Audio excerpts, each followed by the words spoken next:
Welcome to the Everybody Matters podcast, a show dedicated to the idea that when organizations care enough to show their people that who they are and what they do matter, they unlock the only business idea with truly unlimited potential.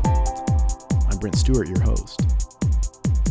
This podcast is an outreach of Barry-Wehmiller. Don't forget to connect with us on the web at Barry-Wehmiller.com, on Twitter at Barry-Wehmiller, on Facebook and LinkedIn, and check out our blog, trulyhumanleadership.com. Raj Sisodia and Michael Gelb should both be familiar to listeners of the Everybody Matters podcast. Raj, of course, is the co-founder of Conscious Capitalism and the co-author of Everybody Matters with our CEO, Bob Chapman, which is the story of Bob and Barry-Wehmiller's leadership journey. Michael is an accomplished writer and speaker who has also been very active in the Conscious Capitalism movement. I encourage you to go back and listen to all of Michael and Raj's appearances on the podcast, as they're all filled with unique insights. Raj and Michael have a new book that was just released, titled The Healing Organization. In many respects, it's the culmination of their individual life's work. Through this book, Michael and Raj hope to alleviate the unnecessary suffering, physically, emotionally, spiritually, and financially, caused by the way most business is done. They want to transform the workplace from a place of stress to one of inspiration and growth.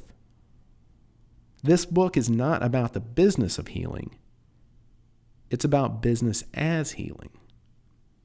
You should go to the Healing Organization website, healingorganizations.com, and learn more about the book and order the book. And there you'll also find the Healing Organization Oath and a special petition that you can sign. For now, join Mary Rudder and I for a conversation with Michael and Raj about the book and about business as healing. You know, this book was really inspired in many ways by Barry-Wehmiller and Bob Chapman. You know, I framed what Bob has done to him as, I said, Bob, you're not growing a business, you're spreading a ministry. Because when you show up in town, people have hope. They feel like they might have a future, So you're spreading a healing ministry. And that language first came to me. We use the language of adoption. He doesn't buy companies, he adopts them, right? He never sells, right? So it's not like buying and selling companies that others do. And so I think that original idea, really, the seed was planted there. So in many ways, and I think in our first part of our book, we really do write a lot about Bob and that whole metaphor. The metaphor that I use is from empire to ministry. A lot of businesses grow in the energy of empire building, which if you look at empires throughout history, they've grown through conquest, through warfare, through killing, through suffering. And they're all driven by the ego of an emperor who wants to be so-called great, right? And that just means that they, and there's no amount of suffering and money that's going to fulfill that hole. But that's what the empire building energy does, even in business. So if you look at 3G Capital out of Brazil, they keep growing and acquiring businesses and doing massive layoffs and relentless cost-cutting pressure. And life gets really bleak when 3G Capital comes calling, right? And life gets beautiful when Barry-Wehmiller and Bob come calling. So I think that's kind of the metaphor that we've used, So yeah, to me, this book is every bit as much about you guys as Everybody Matters is. How did you two get connected on this and decide this was a project you were going to take on? Well, Raj and I met back in the late 1990s when he was the director of the executive MBA program at George Mason University, Virginia. And he invited me to come along and teach a seminar on creative thinking and accelerated learning and innovative leadership. And I wound up doing that seminar with Raj probably 4 or 5, even 6 times. It was very popular. Raj and I made a wonderful connection. We stayed in touch. And then a number of years later, he sent me the draft of Firms of Endearment. And when I read Firms of Endearment, I remember thinking, wow, I'm not just working by myself to try to change the way people think about business. There's a whole movement happening here. And Raj has done the research to show that looking after all your stakeholders is actually going to be better business. And it was wonderful sense of someone creating a context for all the work that I'd been doing for many years. So I was very inspired, and Raj and I stayed in touch. And then there were the early days of conscious capitalism. So Raj asked me to come along, and first I gave a keynote at one of the conscious capitalism events, and then Raj asked me if I would serve as master of ceremonies, which I did a couple of times, and gave another keynote. And we just started spending more time together, talking more about our shared vision, and it just seemed natural to create something together. And we then went through a lot of different ideas. We had a few ideas that we liked that were rejected by publishers. But then what really happens is if you stay engaged, the perfect idea finds you. So we feel like the healing organization found us, and we were called upon to write it and write it together. If I can just add to that, somebody gave me a quote yesterday from Charles Barker, who wrote a book called The Power of Decision. And it is that ideas are looking for a home. And they come to you because you're ready for them. So this idea of healing, I think, is out there. I had been using healing as an acronym for the qualities of a great purpose. I always have to have an acronym for everything I do. So it just happened to fit all the words. And I said, okay, that's a word, healing. But then I hadn't thought about it beyond that. But then as we started exploring ideas, that one, for me, if an idea has physical resonance in my body, if I feel chills or if I feel something in my body responding to that idea or that thought, then I know there's power there. It's not just an intellectual thing. And that was the case here. It truly did. When we finally hit upon it after 5 or 6 false starts, this was the one that resonated, I think, with both of us, and everybody we talk to immediately gets it. I mean, who doesn't feel the need for healing?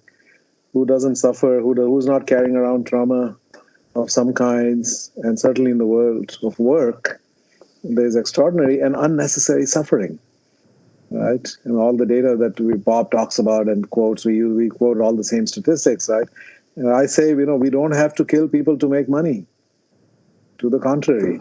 In fact, we will be more successful if we promote their well-being in all dimensions. Raj, what do you mean when you talk about a healing organization? What is that concept? What does that mean? So to me, first of all, the word healing has 2 roots. One is in wholeness, and the other one is holy. Right? So holy, recognizing that we human beings are essentially divine beings. We have imagination. We have moral compass. We have agency. We have free will. We can create something that doesn't exist. We can bring it into existence. So there's that aspect. And the other aspect is wholeness, that most of us are not whole beings. We are fragmented within. We're fragmented between our masculine and feminine sides, between our higher selves and our child selves. And in many other ways, we're also carrying these burdens. So to heal is to become whole and to recognize our holiness. That's number one. Second is, the fact is that the way in which we've been doing business actually is the opposite of healing. So I define it as we want to reduce or alleviate suffering, and we want to elevate joy, and we want to promote healthy growth through business. And that we can do that by becoming a place of healing for those who work there, so that they leave at the end of the day physically, mentally, emotionally, spiritually better off than when they came in, rather than burnt out and depleted and cynical and disengaged. That it can be a source of healing for all those it serves, customers, communities, and others. And it can be a force for healing in society. In other words, it can show us how we can bridge our surface level differences and come together around a shared purpose and shared values to do extraordinary things. And so in a world that's incredibly divided, that has so many ways in which suffering, psychic suffering and planetary suffering have been on the rise, the need for healing to me is paramount at every stage. We need to heal ourselves. We need to heal our families. We need to heal our communities. We need to heal our companies, our countries, our environment, the planet. We need to heal the past. And we need to heal the future. And all of that only happens in the present. Well, by what we do in the present, we can actually heal the past and we can heal the future as well. So that's kind of where the idea came from, that there's an extraordinary amount of unnecessary suffering. Viktor Frankl talked about finding meaning in your suffering, that we can actually take something that happens to us, and depending on how we respond to it, we can make something positive out of it. So there can be a kind of a nobility in certain kinds of suffering where we're able to transcend it and then do something. We're talking about suffering that is not linked to any higher purpose. It's not that we're sacrificing something to achieve something greater. This is completely unnecessary suffering and it serves no higher purpose. How do we alleviate that, and how do we bring joy into the world? Because we spend most of our waking hours at work. And if that is the greatest source of stress and disease and ill-being for us, how do we reverse that? So Raj and I both like to use acronyms because they make it easier for people to remember the elements that are involved. For example, healing is what it's all about, and the H stands for heroic. And we could spend the whole time talking just about what that means. Because one of the things we've crafted in the book, and this is not just the book. Raj and I see ourselves as part of a movement. Barry-Wehmiller is part of that movement. Everybody Matters is part of that movement. Help people think about the fundamental purpose of business, so that we think fundamentally, as Raj said, about alleviating suffering, elevating joy intentionally. To make that shift is going to require some degree of heroism by a number of people. The subtitle of the book is Awakening the Conscience of Business to Help Save the World. And really, business itself, what is the conscience of business? Well, we're really talking about individuals. And it's individuals being willing to make the heroic shift from colluding with or allowing or turning a blind eye to the suffering that they may be causing, and starting to wake up and see what's going on. So we're aiming to get people to take our healing oath. And the first part of the healing oath is primum non nocere. It's the same that the physician takes. It's the beginning of the oath, and it means first, do no harm. And for a lot of people, that would be a heroic shift. The second part of it is even more heroic. It's malus eradicare, which means root out evil. So we tell lots of stories in the book of companies. Most people don't start out their career and I want to cause suffering and prevent joy to aggrandize myself and for short-term gain. I don't mind destroying the environment and ruining people's lives. People don't intentionally usually, there's some exceptions, unfortunately, but most people don't want to be part of hurting. But it takes a kind of everyday heroism to wake and see the way a lot of business as usual is causing, and as Raj just said it clearly, it's the needless suffering. Too often, people just go along with because they haven't awakened to a better possibility. So we're just on the H in a healing purpose. It's heroism. It's everyday heroism to wake up, see what's going on, and take a stand to alleviate suffering and elevate joy. The first part of the book is delving into the reasons why we have come to where we are. How did business come to be a source of so much suffering? While it has created material prosperity and it has done extraordinary things. So we're not denigrating capitalism and what it has done, but at the same time, it has come at a cost to the planet and to our own psychic and physical and spiritual, emotional well-being. So how did we get to that point? What are some of the factors that sort of behind the suffering that we have caused in not seeking to do so, not wanting to do so, but somehow we have done that inadvertently. So we delve into that, and then some of that has to do with our founding of the country, as well as capitalism itself, and where those ideas came from, and what was embraced and what was ignored. So I like to say that capitalism had a mother and a father. They were both Adam Smith. And Adam Smith embodied the father energy of freedom and self-expression and achievement and results and all of that through the wealth of nations, right? And the idea that freedom leads to prosperity and self-determination. And he also wrote the theory of moral sentiments about the human need to care. That's kind of our mother energy, right? As Bob Chapman says beautifully all the time, our mothers are the source of our goodness. In some families, that might be the father, but basically that energy that we're talking about, right? The love, the inclusiveness, the compassion, etc. So that got left out. So that's one of the factors that we evolved with sort of this half a one-dimensional view of humanity. And then, of course, in our political side, we had founding fathers, but no founding mothers. And despite Abigail Adams' best efforts, they didn't include not only voting rights, but property rights and many other rights. And women were denied all of that for well over a century. And so our culture evolved into this hyper-masculine way, both politically and in business, in both those realms. And as Abigail said and others have said, in the absence of the feminine, the masculine devolves into tyranny and abuse. Hyper-masculine, domination, aggression, ambition, winning results at all costs. So we had an overabundance of one kind of energy, which then became the sort of negative version of itself.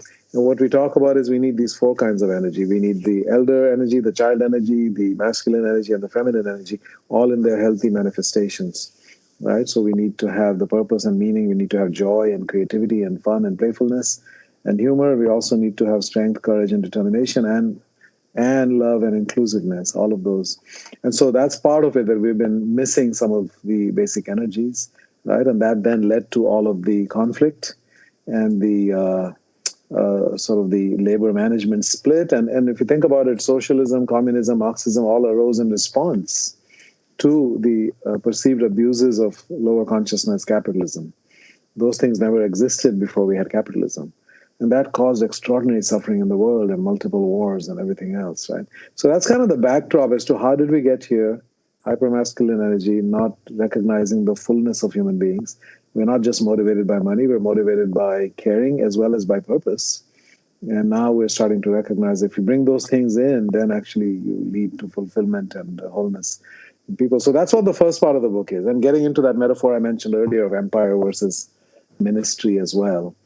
The second part of the book then is the joy that is possible. And that's 25 stories of companies that are doing things to heal in multiple ways, right? Whether it's employees. A number of these companies treat the children of employees as stakeholders in the business. And their well-being is as important as everything else, right? And so that part of the book is really moving and engaging and full of ahas and insights and practical takeaways to say, wow, I can do that. That's not so hard, right? It just makes a big difference. So that's the second part of the book. And then the third part is, I think we're calling it the beckoning path. How do you get there? What can you do to become a healing organization? And of course, we need to have healing leaders in order to have a healing organization. So what are the qualities of healing leaders? And how can one become? Because you cannot be a healing leader if you are wounded within, if you are fragmented within, if you're carrying traumas which you haven't addressed. And by the way, we can get into that. I mean, I felt, and I was writing this book without actually having healed my own inner traumas and various aspects about myself. And I got some very, very sage advice from multiple people saying, don't write this book until you've worked on yourself. Yes. Well, there's other way too, to a complementary way to think about the structure of the book. And that is that part one is the mind. It's appeal to the mind on a big picture level to really understand how we got here, why this is an inflection point, and what a healing organization can be and why it's so needed. And if you're interested in the philosophical, psychological, and historical elements of what has formed the best of capitalism, how has it gone awry, and how can it be rebalanced, that's part one. Part two is the stories. We interviewed these people. We, wherever possible, visited them, got to know them, we worked to write it and rewrite it and edit it and rewrite it. And these are stories of goodness in action. So the first part of the book is appeals to the mind and intellect. The second part of the book appeals to the heart. And the third part of the book, now you understand the scope of history. What can you do? What can you do to create a healing organization and be a healing yourself? What was your favorite story of joy from the book? Like, I've heard a lot of your stories of other, throughout the years, but which was your favorite this time? Yeah, I would say it was probably Jaipur Rugs. So I got to go visit last July and spend time in a little village with the founder of this company and his daughter. And we met with a bunch of these women weavers who were part of the 40,000 women weavers who work to produce these beautiful handmade carpets. It's a centuries-old art form, but it is if you only knew the amount of suffering that exists in the carpet in your home, it would break your heart. Because these women are routinely mistreated. First of all, they grow up in horrific circumstances. In India, they're part of weaver caste, and it's considered untouchable. And therefore, their lives are sort of consigned to that existence almost from birth. And then, of course, they are born as girls in those families, right? So they're lowest of the low in terms of the totem pole. Their brothers might get fed and educated, but they are likely not to. And they're going to eat what's left, and at an early age, they'll be looking after their siblings and cooking and cleaning. And then as soon as they're able to, they'll start weaving carpets, and then they get married off as teenagers, and they have to go do that in the other family and cook and clean and have children and make money and make carpets. And they get abused by the contractors who come to these towns and they'll bring orders and promise a certain amount of money if a carpet is made, and often don't pay them. Or will find a small mistake and take away 50% of what they were supposed to pay them. And of course, there's other forms of abuse as well. So these women, they're illiterate, close to starvation, living these terrible lives. And Mr. Chaudhry, N.K. Chaudhry, who's now known as the Gandhi of the carpet industry, came along and he said, these are the innocents of the world. They have never done any harm to anybody in their life. They've never asked for anything. And all people do is take advantage of them and exploit them. He said, I want to serve them. And I want to make their lives better. And so they created this company, which is about treating them with respect and dignity, paying them well, paying them on time, and set up a foundation to actually educate them, to teach them basic reading, writing, and accounting and other skills. And the impact has been extraordinary. I met a woman named Shanti, and that was her story, which I just described. And she has 5 children, and in various times her family was near starvation. She had to sell her jewelry, and she had to do all kinds of things just to make ends meet. And then she discovered, or Mr. Chaudhry discovered her, and now she's become part of this company, and now she runs about 10 different looms, and about 15, 20 women work with her and for her. And her life is transformed. When I went to visit, she stood up and shook my hand and looked at me and said, "How are you?" In English. And they were saying, if you came here 5, 7 years ago, she would have been sitting on the ground with her head covered, not able to look at you. She didn't think she was worthy of, meeting your eyes. And today, like we have the chairman of Unilever had visited, and, she cooked him a meal in her home and sat on the floor and ate it, right? And she has 5 children, 4 daughters and a son. One has already graduated college and one is in college. And one is 11th and 10th, and the young boy is in the 7th grade. This illiterate woman will now have 5 children graduating from college because this company found her and she found them, right? And she found a life. And I asked her at the end of that, I said, how do you feel about Mr. Chaudhry?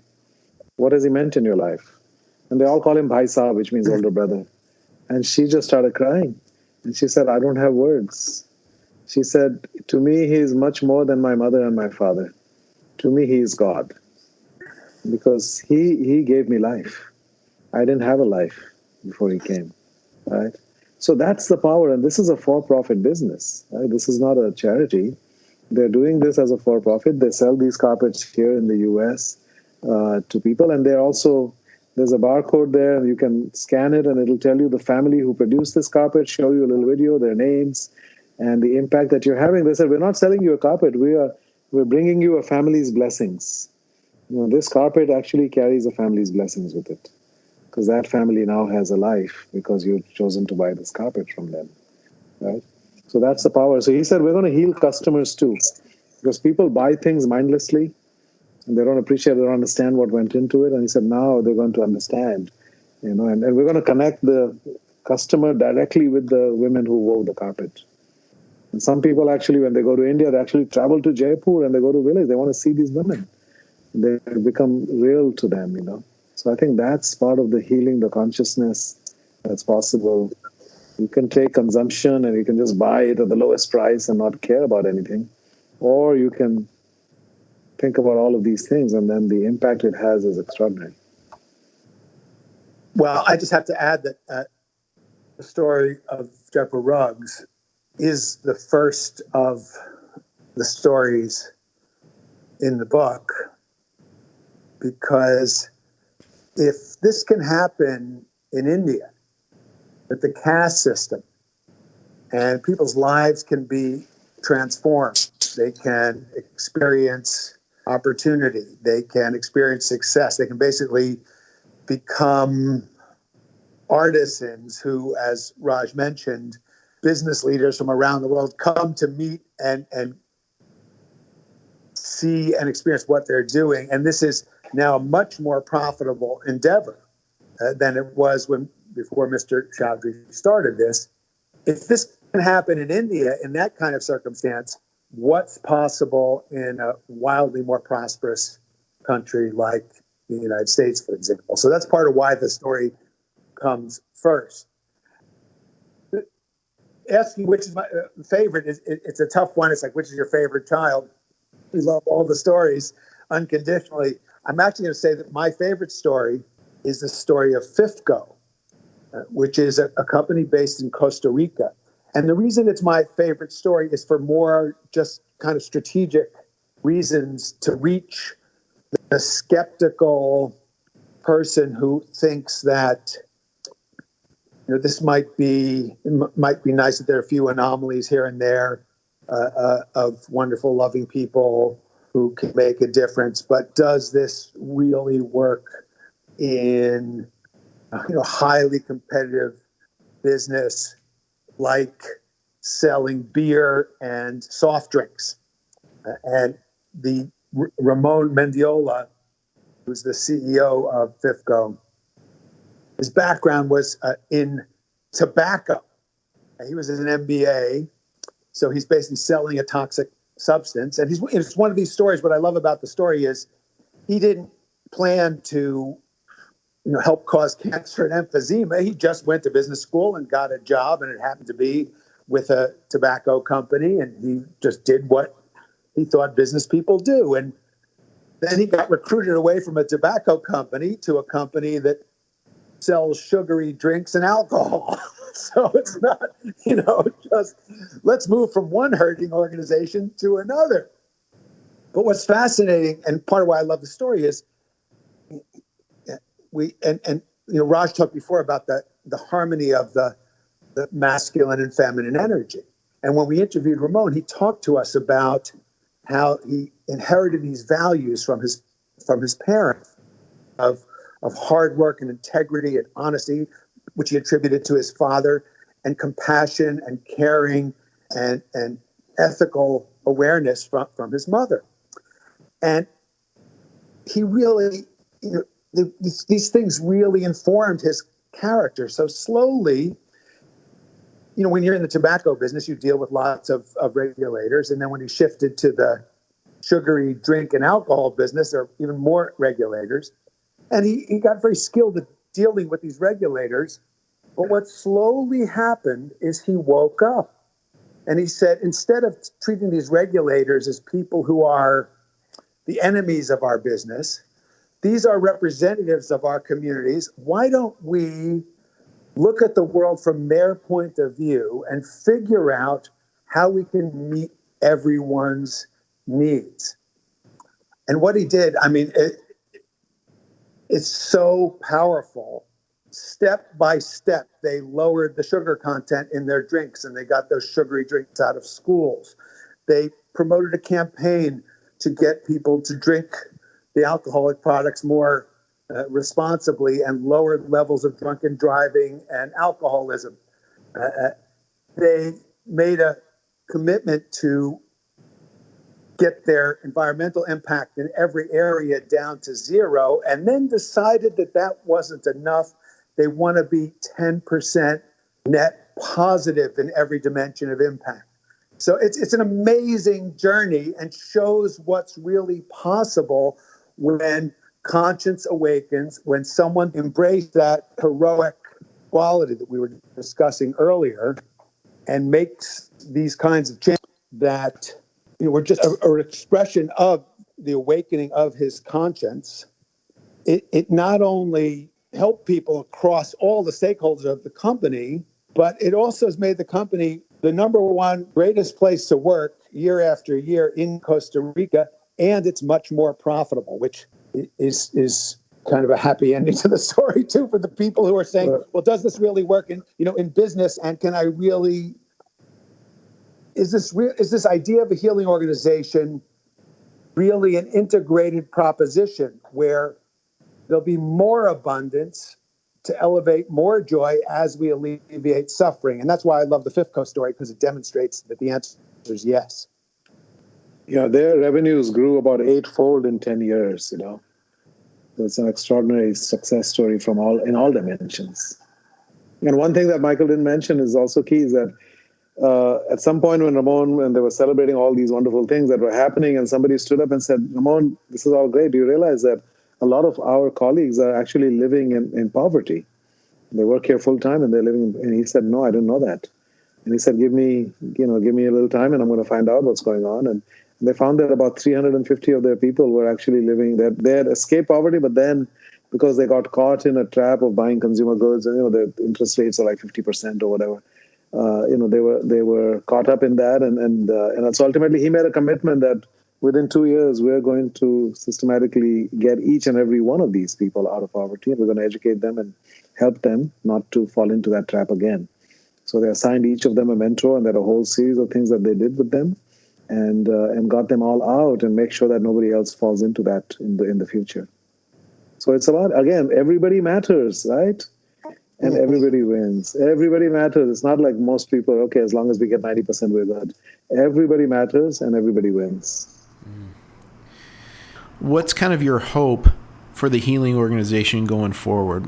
When the book is released, what's your hope after that?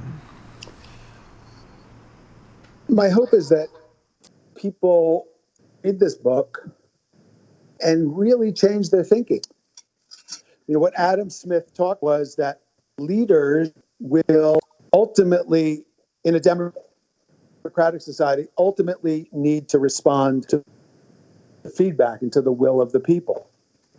And the will of the people is moving in the direction of the healing organization, and yet a lot of people don't really know that it's possible. But then you read these stories. You read the story of Jaipur Rugs. You read the stories of FIFCO.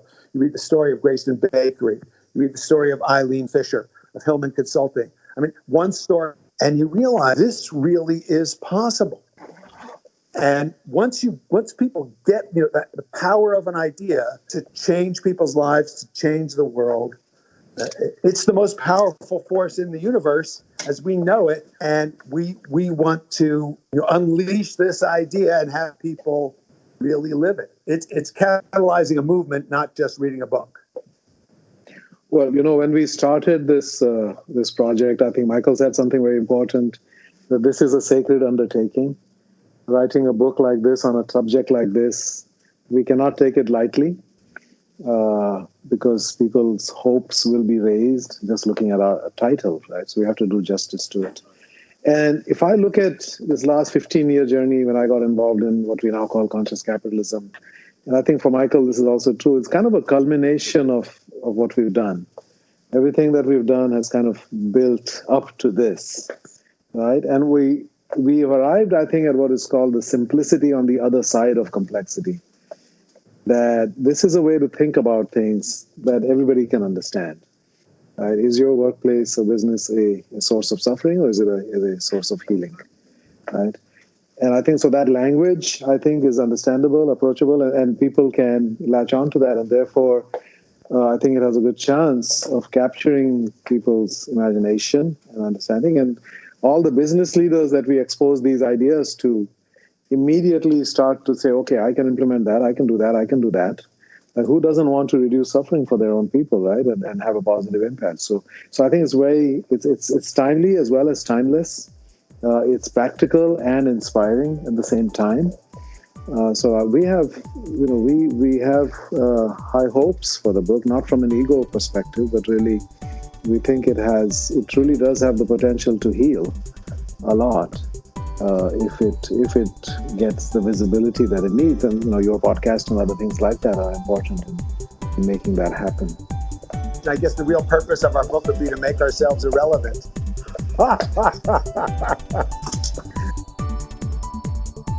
Thanks for listening to the Everybody Matters podcast.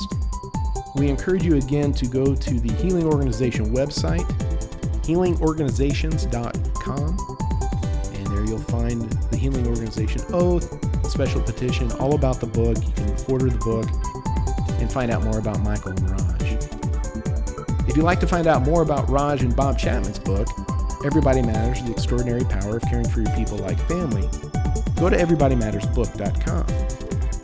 For updates on the book, this podcast, and for a lot of great content and insight, don't forget to connect with us on the web at Barry-Wehmiller.com, on Twitter at Barry-Wehmiller, on Facebook and LinkedIn, and check out our blog, trulyhumanleadership.com.